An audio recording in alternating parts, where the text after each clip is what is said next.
What's going on, fellas? I've got a 2011 Subaru Forester, and I'm going to use it to show you how to change your high and low beam bulb. I'm also going to show you where you can find the important fuses and relays for the operation of the headlight.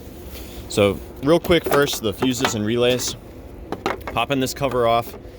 That is going to be your high beam relay, and that is your low beam relay. Those you should hear click as you turn the headlights on and off. And I will tell you, if you attempt to remove these, you will probably damage them.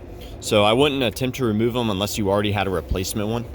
Now, as far as the fuses go, a couple of important fuses. This 15 amp fuse right here, that's what's called the lighting fuse. And this fuse is vital for the operation of the high beams, as well as the little orange parking lights in the front. Let's see, this 30 amp fuse, that is going to be for your low beam bulbs. The 15 amp fuse above it is for the high beam bulbs, again, on both sides. And there's also some 15 amp fuses in here. This one is going to be for the driver side low beam, and this one is for the passenger side low beam. So real simple. And now I'm going to show you how to change the bulbs.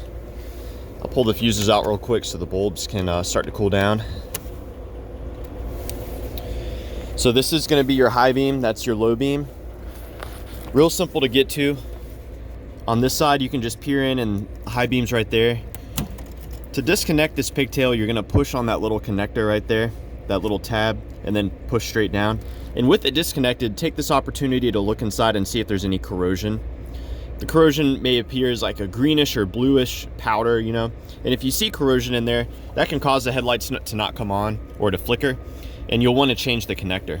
Once you have it disconnected, you're just going to grab this bulb and rotate it counterclockwise, start to wiggle it a little bit, and it will pull straight out. The high beam is a 9005, and when you pull it out, be sure that the O-ring comes out with it. When installing the new one, be sure not to touch the glass. Push it in and then rotate it clockwise, it will click in. The low beam is pretty much the same procedure, except you've got this in the way. On the driver's side, you may have to remove the battery to gain clearance.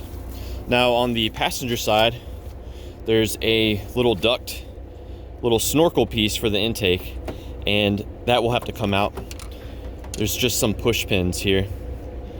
And I'm going to show you the low beam on the passenger side once I remove this little snorkel piece.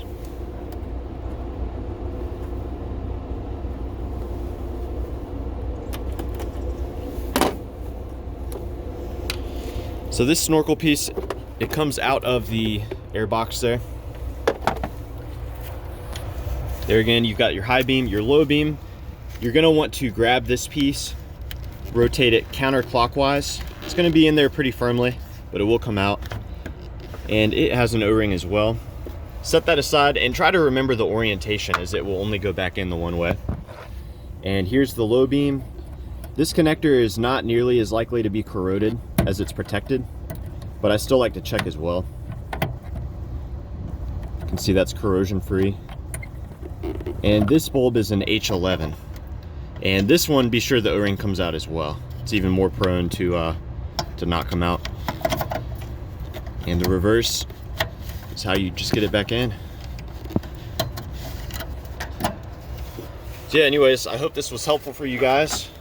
Let me know if you have any questions, or more importantly, any advice about troubleshooting the headlights on your Subaru Forester. And thank you for watching.